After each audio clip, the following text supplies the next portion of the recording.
All right, let's get into a wild story about power, rebellion, and a political war that wasn't fought with swords, but with words. I mean, really think about that. When your entire nation is on the edge, when the question of who's going to be the next king could literally tear the country apart, what's your most effective weapon? You heard that right, a poem. At a moment of intense national crisis, one of the most powerful political moves was the publication of a satirical poem called Absalom and Achitophel by John Dryden.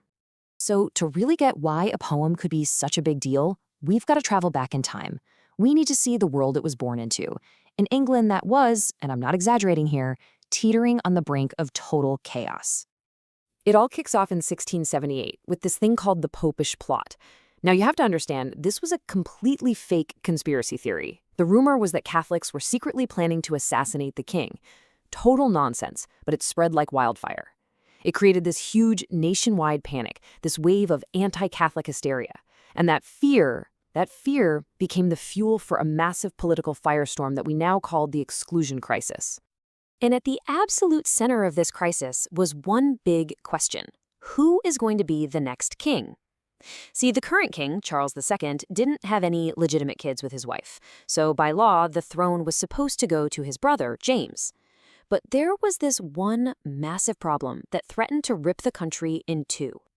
On one side, you have the official heir, James. He's the lawful successor, no question.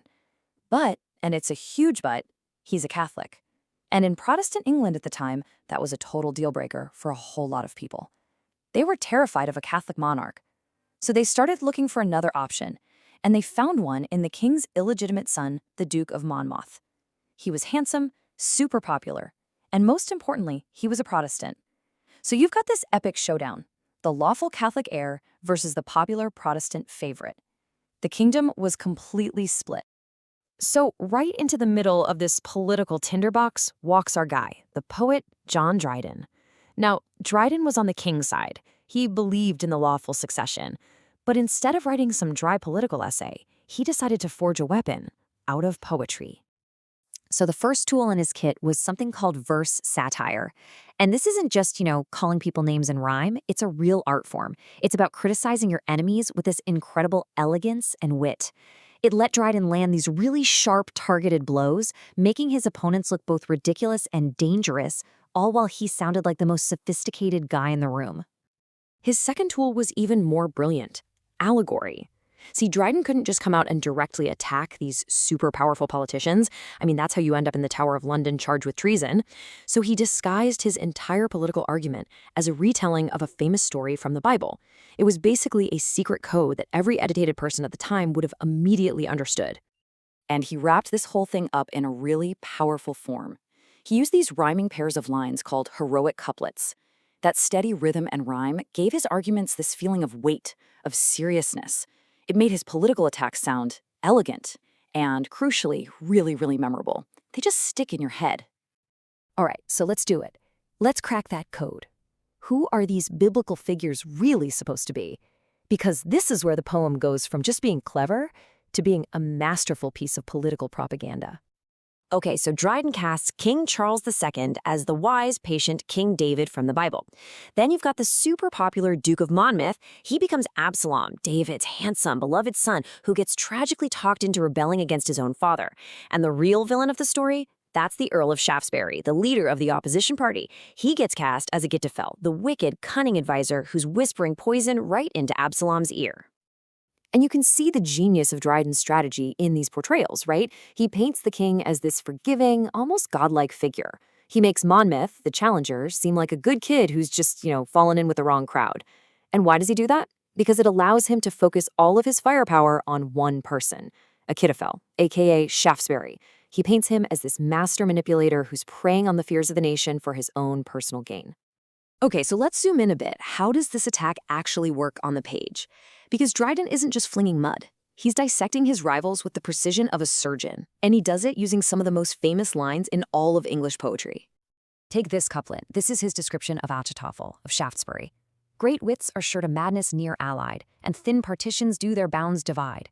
I mean, wow, that is a backhanded compliment of the highest order.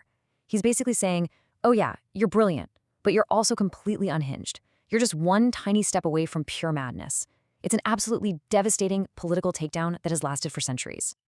And notice how cleverly he handles Absalom, that's Monmouth, remember, by painting him as a victim of this manipulation, not as an evil guy himself. Dryden makes Achitophel's crime seem so much worse. He's not just encouraging rebellion, he's corrupting the very soul of this beloved national hero. It's just brilliant.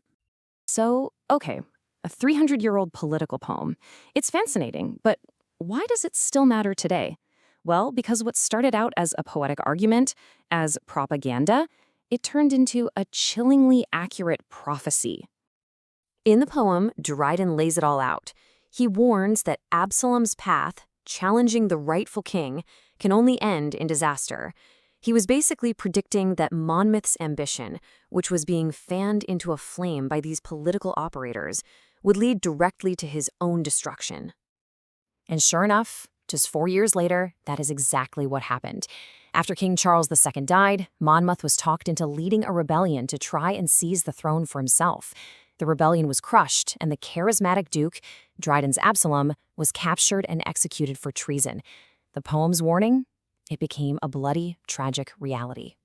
So in the end, this poem is so much more than just a piece of history. It's this timeless look at how easily public fear can be turned into a weapon, how populism can be manipulated by the ambitious, and that really fine line between ambition and outright treason. It's a masterclass in the intersection of art and raw political power. Which really leaves us with this one final question, doesn't it? Dryden used his incredible literary talent to fight for his side in a political war. He shaped public opinion, and you could argue he shaped history itself. So it really makes you wonder, at what point does art, a poem, a story, a movie, stop just being art and become a weapon?